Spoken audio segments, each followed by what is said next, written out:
the way today's message has been structured is there's not going to be big statements up on screen. We're just going to go through 4 texts, 4 scriptures. So that I'm just hoping that as we make our way through them, that the notion of light and darkness will just start to become more clearer to you. And the thing about us living in this world is that we're always moving and going from light to darkness. Like the only being who has fully light is God, right? In fact, that's the first text we look at today, that God is pure light. In Him there is no darkness at all.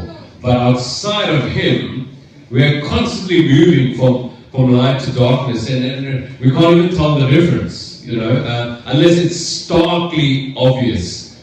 For example, when we arrive here on a Sunday morning, when you open that door over there and you walk into the hall, this hall is like, it's not dark, but it's kind of murky because the lights are not on, the windows are closed, the shutters are closed, it's murky. And so the first thing I have propensity to do is not to set up the chairs. The first thing I want to do is get some light in this place.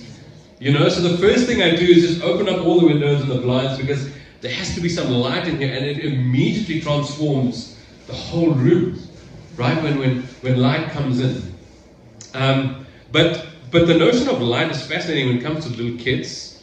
So with Judah, for example, he's at an age where if there are dark rooms in the house, he wants someone to come with him, right? And I mean, you've all experienced it with kids, they're afraid of the dark. And I've been pondering on this. Why are they afraid of the dark? Are they afraid that there is something lurking in the dark? Maybe a monster that they can't see? But all the so-called monsters that the kids get exposed to are on screen, right? So on the TV, so they can see the monster. So it's not actually that there's a monster hiding in the dark. It's because they cannot see. It's because they cannot see. So you and I, when we're grown up, we can kind of feel our way through the dark. Especially in those days when you used to have load shedding and stuff. Like you can kind of feel your way in the dark. But a child does not yet have that strength and that know-how to kind of feel their way through the dark. So they need someone else. So the thing about light and dark is that light in itself is what helps us see. Right? Like, when you turn on the light, you're not like, whoa, this is amazing light. You don't go, let's analyze that tube light for forever because it's so amazing. No, it helps you see. Right? I love what C.S. Lewis says about Christianity. C.S. Lewis said, Christianity is like the sun when it rises. He said, not that I'm so obsessed with the sun that I stare at it all day, but by the sun I can see everything else. See, that's the thing about light. That's the thing about light. And for me, that's what Jesus has been to me, is that if people ask me what does Jesus mean to you, or why do you believe in Him? I can say a lot of things, but in my life, primarily, it's because of Jesus that I can make sense of everything. It's because He brings light to so much that I can see what is right, what is wrong, what is good, what is evil, what is healthy, what is not. And so then I can make my choices accordingly, right? So that's the notion of light. And so the first scripture about light that I want to look at today is from 1 John. And this is, you might be familiar with this if you've been a Christian for a while. But I love what John says about Jesus in the scripture. It says, this in essence is the message we've heard from Christ and I'm passing on to you. So he's saying, if there's one thing I want to tell you about the message of who Jesus is, this is what I want to tell you. I want to tell you that God is light, pure light. There's no trace of darkness in Him. Right? So God is light, pure light. There's no trace of darkness in Him. You know that light is a form of energy. Right? Light is a form of energy. It's made up of waves and particles. In fact, that's the first word that God, the creator of everything, uttered when He spoke the world to existence. Right? So a lot of translations will say that God said, let there be light. But He might as well have just said light. In fact, some translations just records God saying light. when God says light, everything came into being, because everything around us is actually made up of light, because light. So Einstein discovered this, right? E equals mc squared. You're going to learn this, or you should have learned this in school. And so in other words, energy and matter are two forms of the same thing. It's just that energy is more flowing and matter is more condensed into space. So if God is light, then the whole universe is made up of forms of light. So what that tells me is that if God is light and the universe is made of light, that means there's so much beauty and awe and wonder of what God has created, because He created out of Himself. Think about it. So I even want to challenge some of the theologians who say that God created everything out of nothing. Because He didn't create everything out of nothing. He created everything out of Himself. Right? That's why He's a creator. That's why He's an artist. There's an expression of who He is. And so if God is made of light, and He says light, and light exploded energy into the world and created everything that we have, it means, friends, that everything around you has so much beauty and value and worth, right? And unfortunately, in the Christian world, we created this divide between what's sacred and what's secular, right? So if reading the Bible is sacred, coming to church is sacred, praying is sacred, but everything out there is not sacred. So we've created this awkward divide to the point where, if a celebrity proclaims their faith in Jesus, then it's like, maybe they shouldn't, Or if a politician proclaims their faith in God, it's like, maybe you shouldn't be saying that, because we're so not used to everything being sacred. We've created this divide that as soon as someone who's not supposed to say that they believe in God says it, it's like, that's a little bit awkward, But the first thing for me about light is that, man, if God is light and everything is created by light and it's made up of light, then what does it say? That means everything is sacred, right? Everything has some kind of worth to it. Whether they believe in God or not. The mountains and the trees and the valleys, the beggar on the street.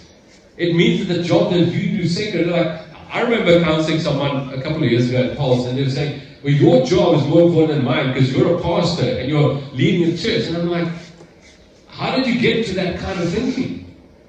What about the job that you're doing where you are and the difference you're making in people's lives? Where you are ruling on behalf of God. And so the job that you do matters because you are creating something good and beautiful for the communities to live in. Right? And so, unfortunately, our lack of understanding of everything that is made up of light has led us to this point where we've created this divide, and it's not helpful. It really is not helpful at all. Here's the next passage about the light that I want to explore today. It's from John 8:12. And it just builds on this theme of what light is. John 8:12. Jesus once again addressed them. He says, I am the world's light.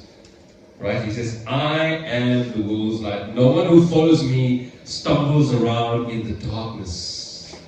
I provide plenty of light to live in. Let me say that. Jesus says, I am the light of the world. No one who follows me stumbles around in the darkness. I provide plenty of light to live in. I'm the light of the world. Sure. No one has ever said that before Jesus, by the way. Before that, everyone can point to light. But Jesus comes as the Son of God and says, I am the light of the world. Think about how profound and stunning that statement is for someone who looks like a human being, who is a human being, who eats and sleeps like you, who goes to the toilet like you and me, who sleeps and rises, who walks about like you and me. For that individual to say, I am the light of the world. Thank you for the light, Claudia. She's in tune with the message. She's in tune with the message. Wow. I think people might have looked at him askew. What is this guy saying? He's a rabbi. He's teaching the law. But now he's saying, I am the light of the world. What does that even mean? So, my son Judah loves planes and helicopters. It's he loves it to bits, right? And so he's got a plane, a police plane, that goes wee wee wee. He's got a police plane. He's got planes, jets. In fact, the other day when I was on a date with him, we always go to the same place because number one, the food is cheap, and number two, there's like a toy store and a library thing there. You've had coffee with me there, but like there's a shelf of books, and in that shelf there are books on planes, and so we can keep returning to that place and keep looking at these books because he loves planes. But he has this particular helicopter, right? It's a small little one, and you can just flick the blade, the chopper, and it starts rotating, right? But what happens is when you do it hard enough, it rotates so fast that you don't see the blade anymore, right? You don't see the chopper. So it's such a fun game that I play with him because it's like I flick it and it's like, shit, it's gone, I don't see it. It's like, whoa, where's it gone, where's it gone? And then the slower it becomes, and you start seeing the blades again.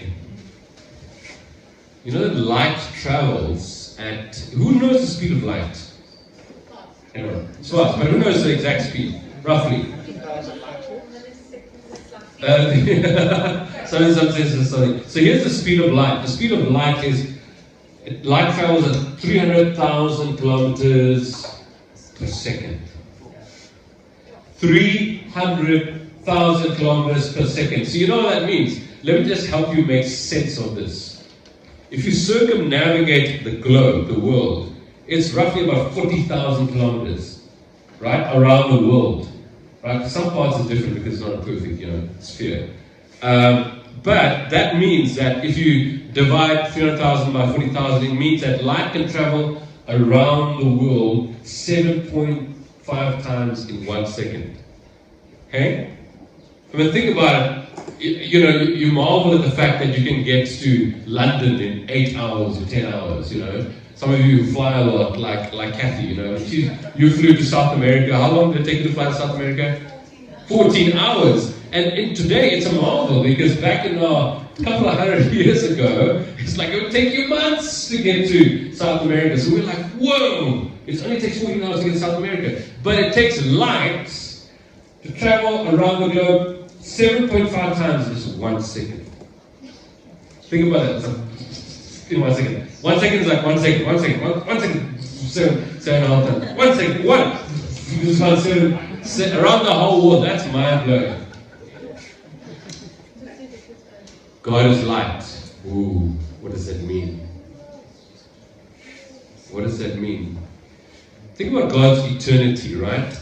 The reason why He is able to be present everywhere at all times is because He's traveling so fast that He's there everywhere all at once. But let's take this let's make this personal. In order for the God who is light to become personal and come and live in a human body, He had to slow down. Right? Think about it.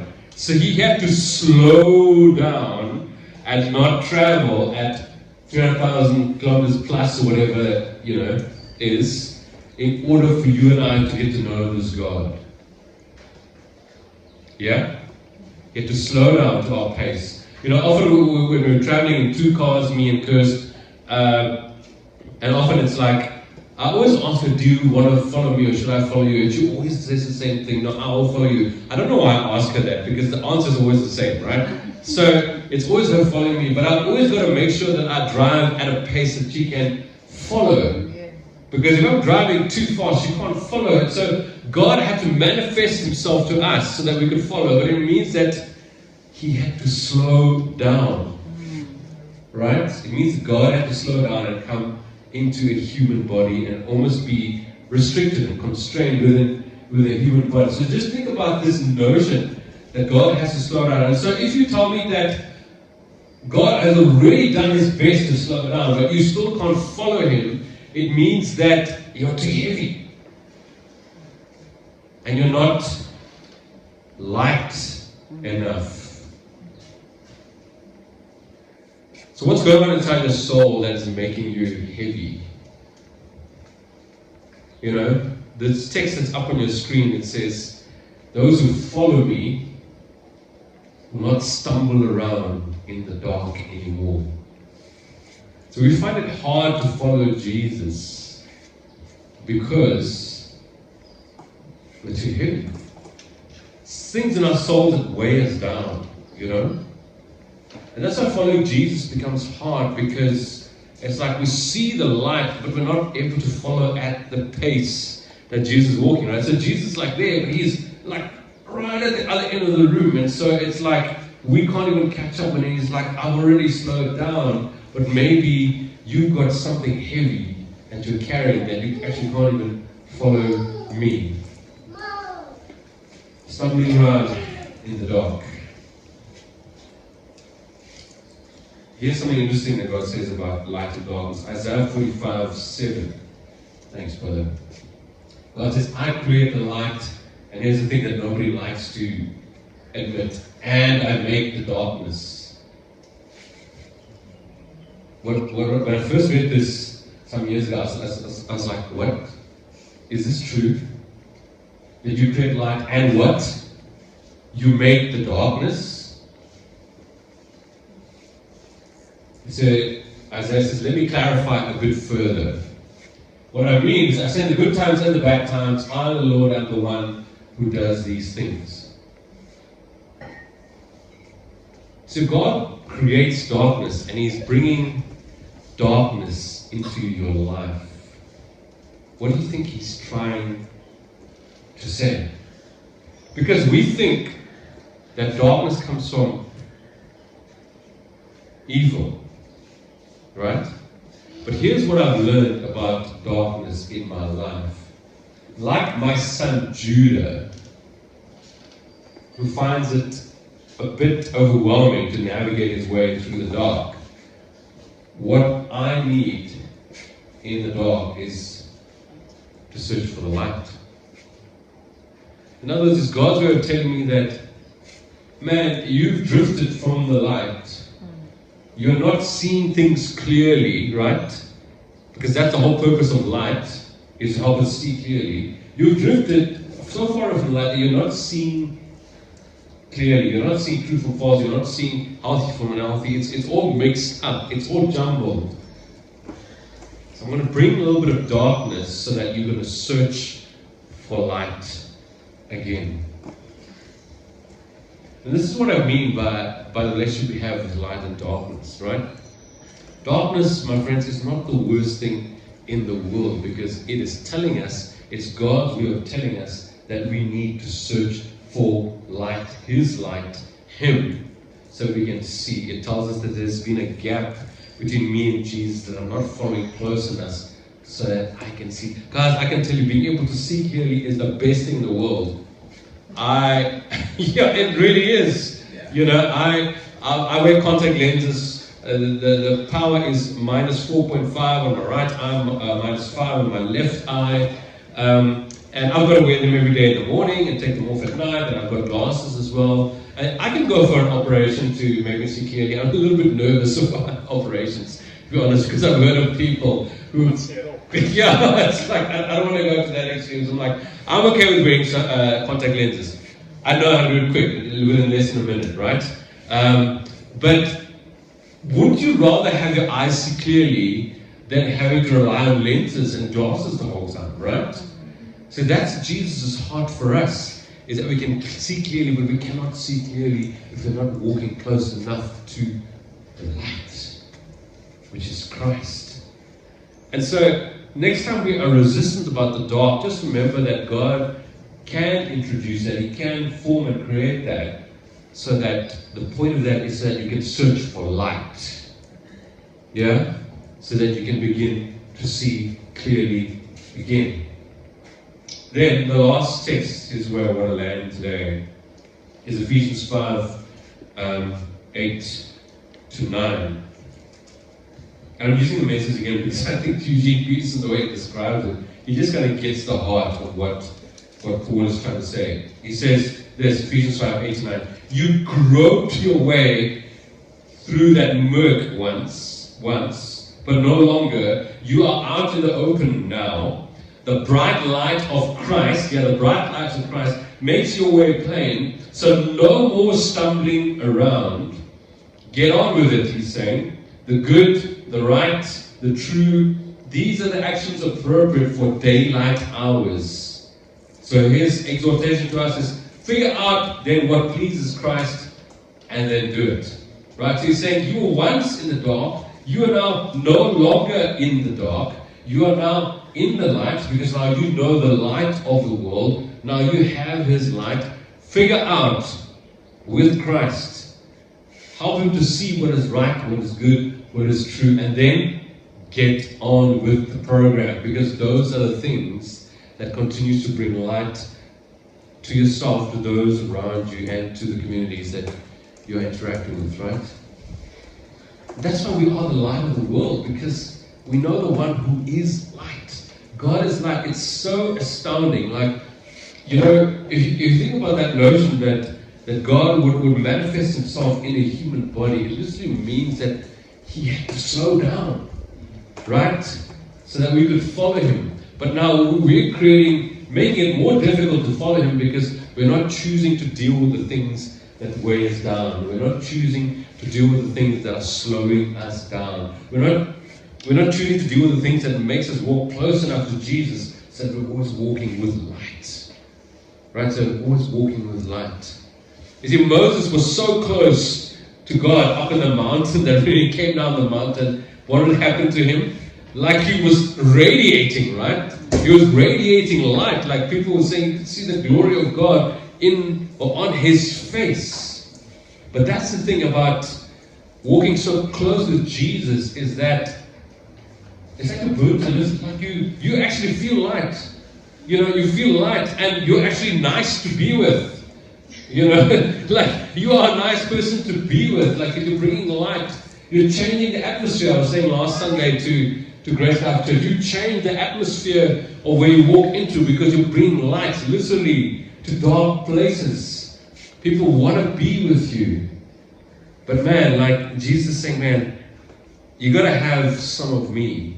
But the only way you're going to have some of me is if you're walking close to me. And so maybe for us to walk away today, a big takeaway is what are really some of those things that are weighing you down, that are not enabling you to keep in step with Jesus.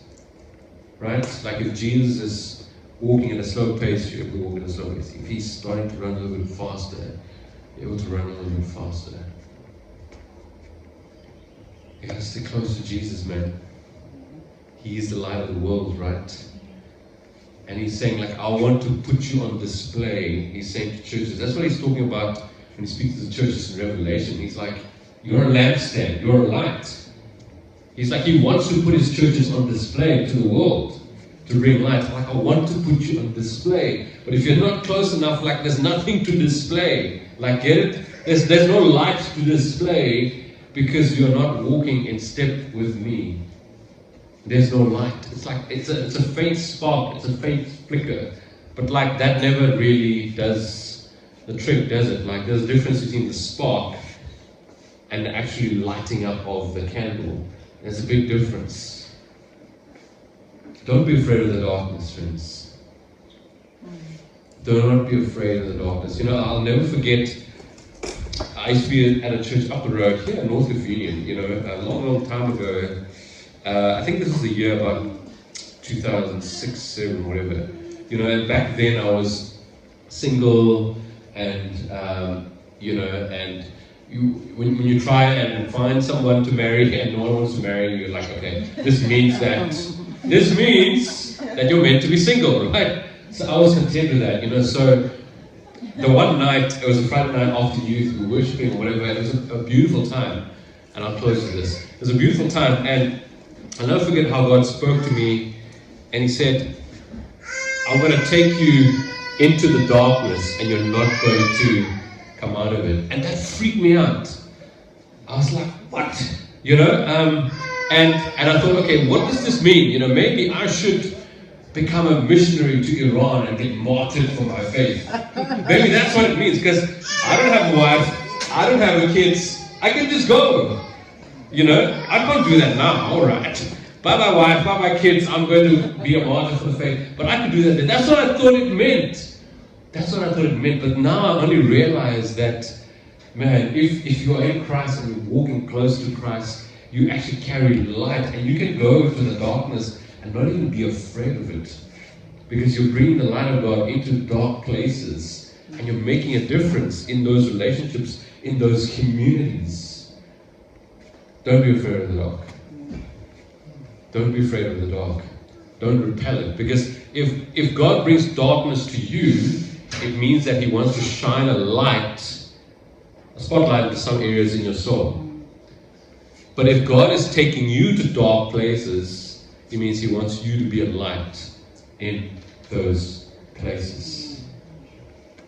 God is light, friends. God is light. In Him there is no darkness at all. And please don't leave today without asking Jesus, what are some of those things that are weighing me down to the point where I can't actually follow Jesus close enough?